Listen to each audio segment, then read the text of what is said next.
That's only the beginning. I sat there deep in thought while time outside of the TARDIS advanced. I watched the rise and fall of many civilizations from the comfort of the time vortex and and the convenience of what I was. All of time and space knelt before me. The Time Lord victorious, the oncoming storm, the devil and the god that all feared. I was the master of everything, and I felt empty. Eventually, a planet caught my eye, so very similar to the one that had cost me my life. Earth, the blue gem of the doctor's eye. I don't know what made me decide to land there rather than destroy it in one volley of my weapons, but I did.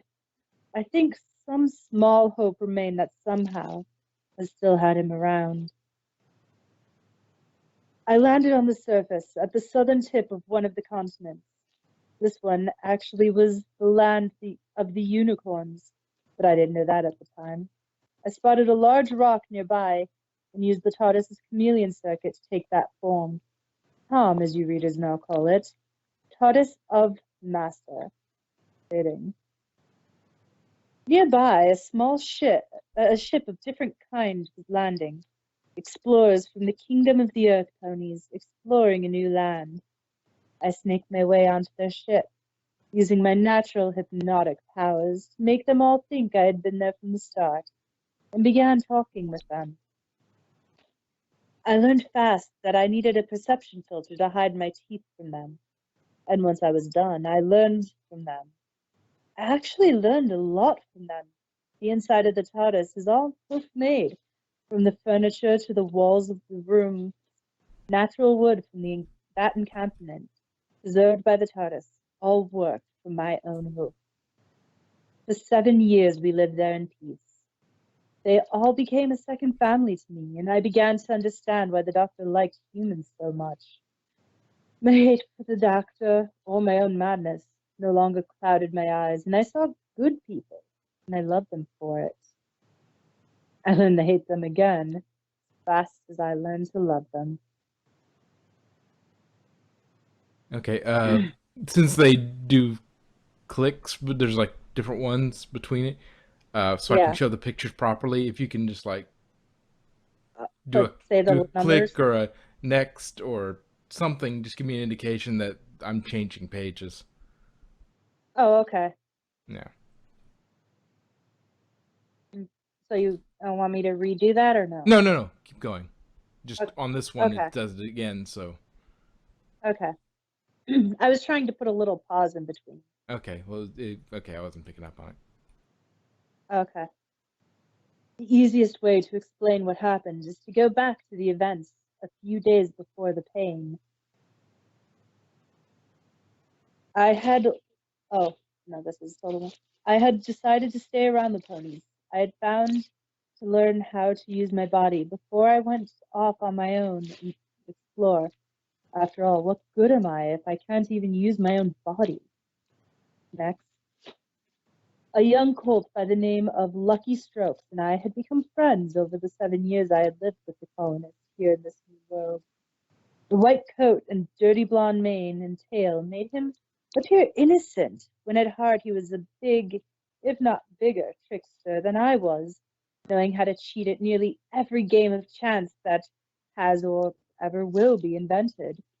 It helped that he also ran the Ridotto, an old-time gambling house in town, so people knew that as long as he wasn't the dealer, they could gamble in relative safety, and he would prevent cheating in his own establishment. He possessed some of the bluest eyes you'd ever seen on a male. Let's face it, I had a bit of a crush, even if I didn't want to admit it. Next. He decided that he wanted to go out and explore around the town on his own, and as he usually did, but even he could never expected what happened next. While he was out, he bumped into a strange creature. It looked like an earth pony, but it had the strangest markings and an even stranger growth sprouting from its head. Next. In a flash, it was gone, leaving the colt rubbing his head in pain and confusion. Back then, unicorns lived on an island chain all to themselves, birthplace of magic itself, where the ley of lines bled into the world and stitched together the world as we knew it. Know it. I guess it's best if I explain how the three races were created. Next. Many ponies believe in different things, but the one theory that has the most supporters is this. Earth ponies were the first of the three breeds. The magic of life piled dirt and sand and plants in the shape of their body. Then, sun and moon shine their light over the newly formed body during the day and night. After Moon had gone to sleep for the day, the newly formed pony broke free from the dirt casting as a living creature. The creature looked up and saw the sun and smiled. Unicorns say that the first pony was a unicorn, but from my own investigation, the first unicorn was a pair of Earth pony siblings that had gotten lost at sea, landing on Eden, and their exposure to the heavy magic saturation caused a mutation. Naturally, breeding made the mutation more prominent. Before you go, ew, incest, biologically, there is no reason that family members of the equine race can't breed.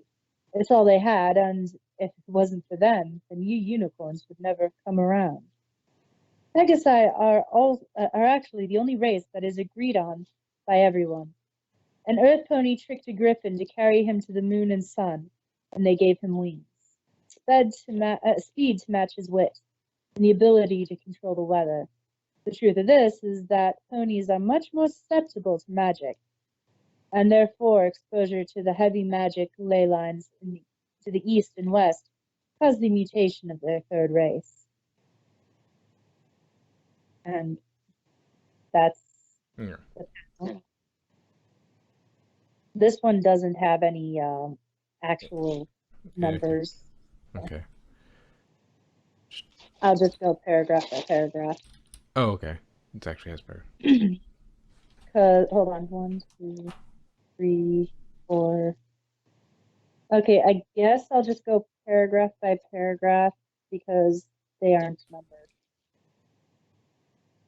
When Lucky Strokes had made it back to the settlement, he and I started talking about the odd creature he had bumped into. I assured him that there was no way that one of those could exist, considering where I was from. They were fairy tales. I had never seen one in all of my travels. The next few days went fine. The next few days went by fine. Peaceful weather and a few big game animals for me, so I ate very well. I got lazy, and I think that's why what happened next made me feel so horrible. I was on the TARDIS, finishing up the woodwork I had been doing on the inside of the old girl. She in turn changed the paneling to fit the look I wanted, hiding the control room behind a sliding door with a burning fireplace on the front, changing the sounds she made to match the setting. It was very peaceful. Next, I walked out of the TARDIS and trotted over to the river bend, briskly making my way towards town that was a half a mile away. I felt odd. The smell of smoke and the roasting meat was permeating the woods, and it confused me. I began galloping. I don't know why, but I did.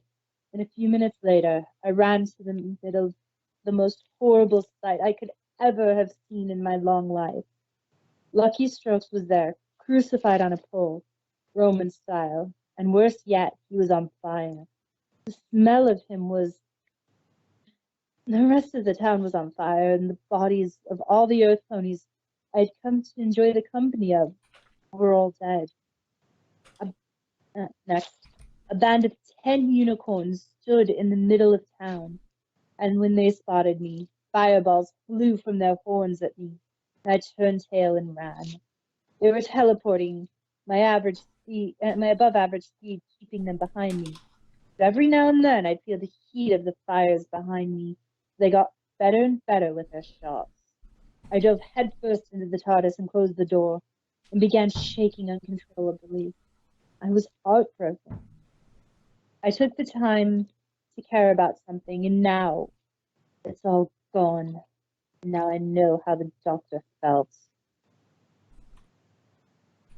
Okay, that's the end of that panel. Okay. Okay. This one goes back to numbers. Yeah. It is said that grief has 5 stages, and I find that silly. I didn't feel denial, anger, bargaining, depression, or acceptance. I went from denial to anger. Next. You don't have to The do it anymore. unicorns I got it up on a second screen. Oh, okay.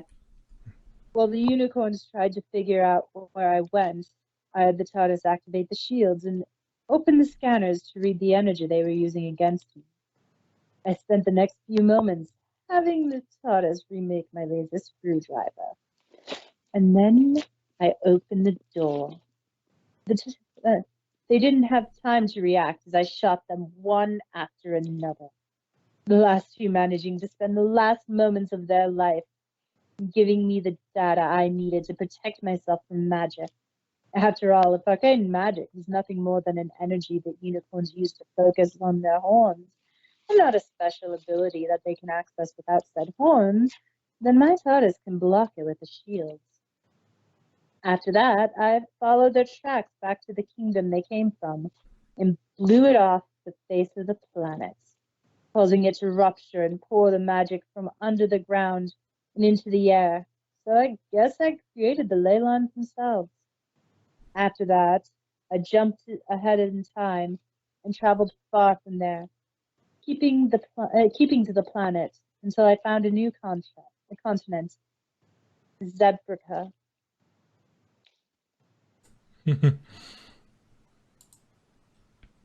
I landed there and encountered many strange beasts that I had never seen before. Manticores, dragons, and even stranger. Earth ponies using magic without a horn. The zebras had, in long times past, invented a way of harnessing magic without the use of horns through the consumption and decoration of plants and even animals.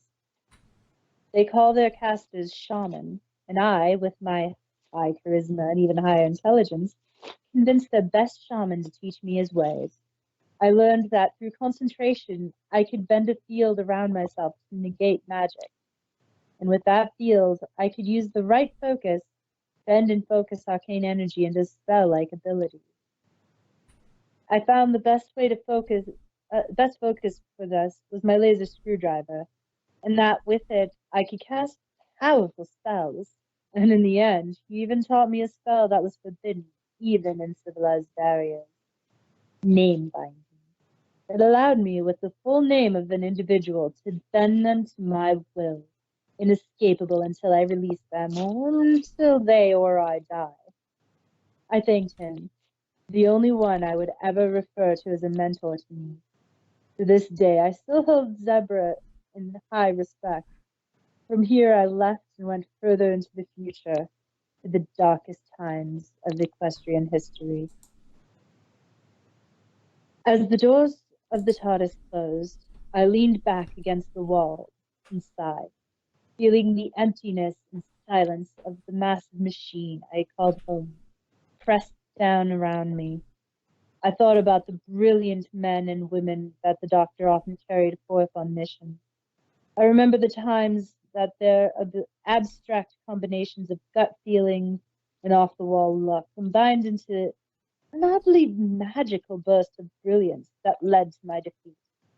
Let's face it was never the Doctor who defeated me. Actually, it was probably better when they were listed because this is taking forever to load. Okay. I activated the engines and set a path to explore the planet, keeping myself just outside of the atmosphere, close enough for me to see things and far enough to avoid being seen. I traveled east and north, sweeping across the ocean to the Isles of Eden, the birthplace of magic and the unicorn race. From there, I rode the magic ley lines to the west, seeing the rise and fall of the great empire of the buffalo and griffins. From there, I went north, seeing the kingdoms of Canada, the land of the Diamond Dogs, and the Plague Lands just starting to form. Seeing the mutts free of their taint was a blessing. Following the coastline, I soon found myself in the middle of something strange. The skies were full of pink clouds, thick as sponge sugar and pouring milk. The ground looked like mismatched off-color checkerboard. I landed the TARDIS and stepped out. The feeling on my hooves and the smell in the air could only be best described as the perfect mixture of everything unpleasant. Spoiled milk and soap smells filled the air, while the ground itself felt cold, slimy, and slippery, oozy, wet, sticky, grainy, and grimy.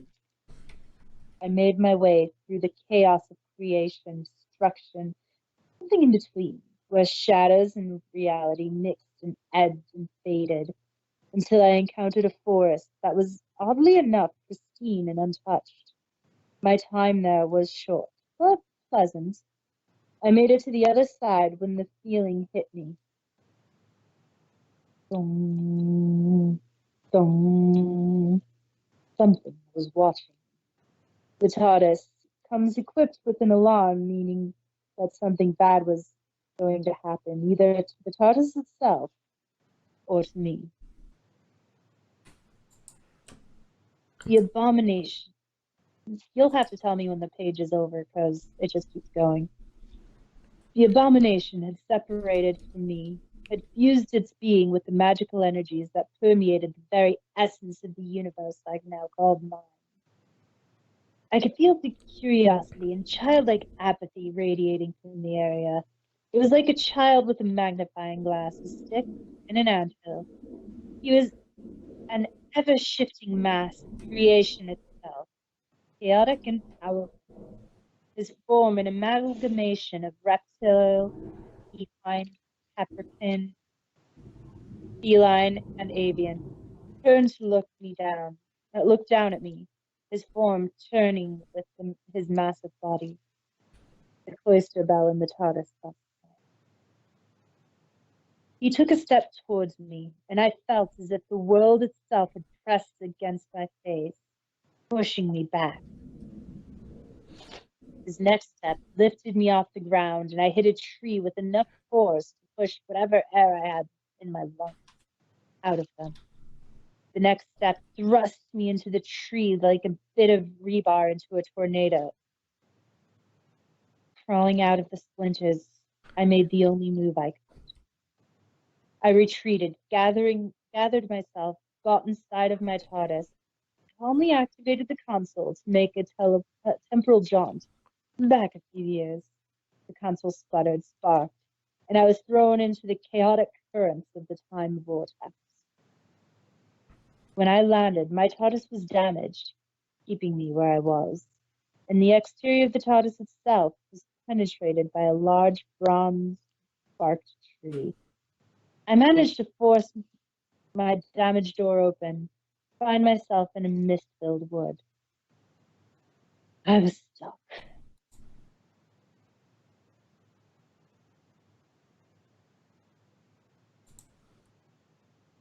This is too much for me to process right now.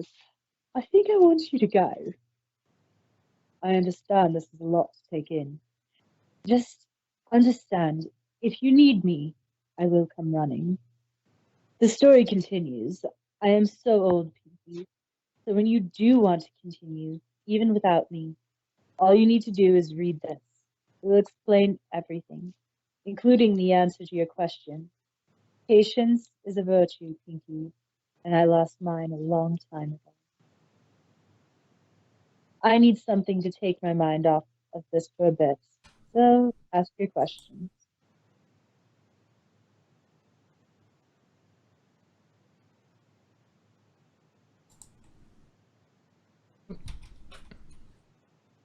Do you have anybody else? A pet? A friend? Maybe the doctor and Jack could keep you company.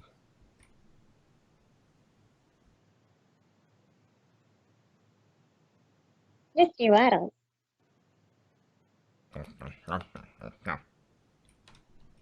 In fact, yes, I do. He's kind of getting fat, though.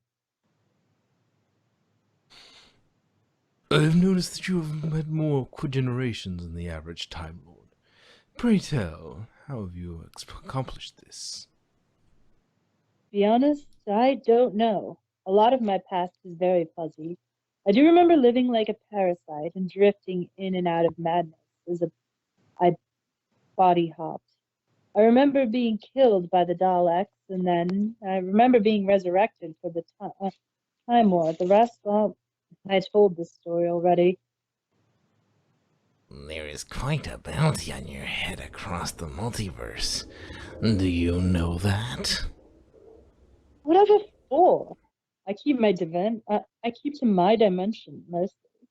And the ones I go to, I break no laws there. So it's less likely to be a bounty and more likely to be a price for my capture or death by some hooligan that has no reason to hate me other than their own selfish assumption that I have did or will do something to harm or offend them. And unless you've some magical way of knowing my past in a universe far disconnected from this one and have a way to prove the information is true, which you don't, nor will you ever, then this is just one big misunderstanding. Hello, Time Master. I have a small question for you to never find love in your new life as a pony.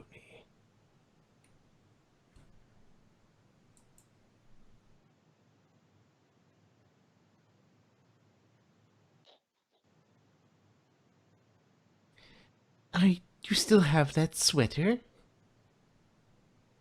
It was a gift from a friend. Why would I get rid of it? So, Bucko, up for a little fun with this pirate mare? Some rum and cider? Some pillaging and swashbuckling?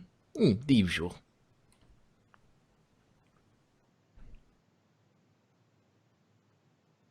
That one's Rainbow Dash again. Top Well, one. the blue one, The blue one, yeah. Well, that's him. Oh, that is? I think, yeah.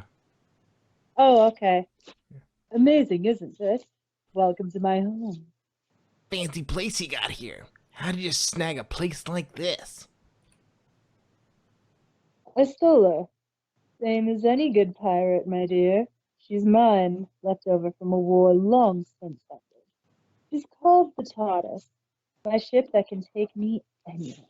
So you be a pirate too, then? And this be your ship? Quite fancy for a pirate ship. Not really, more of a collector for now. How about that rum I promised you? Rum, you say? That'd be good enough for me. Let's drink. 15 men on a dead man's chest. Yo ho Yo ho, ho, and a bottle of rum. Drink and the devil had done for the rest. Yo ho ho, and a bottle of rum.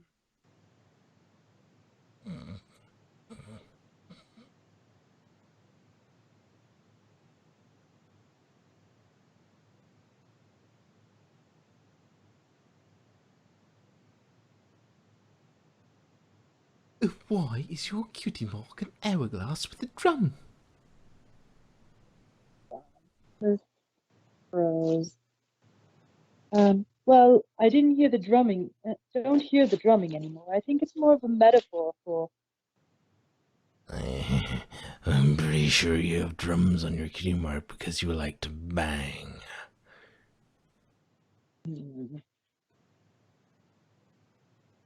Just like your... Ow. End of page.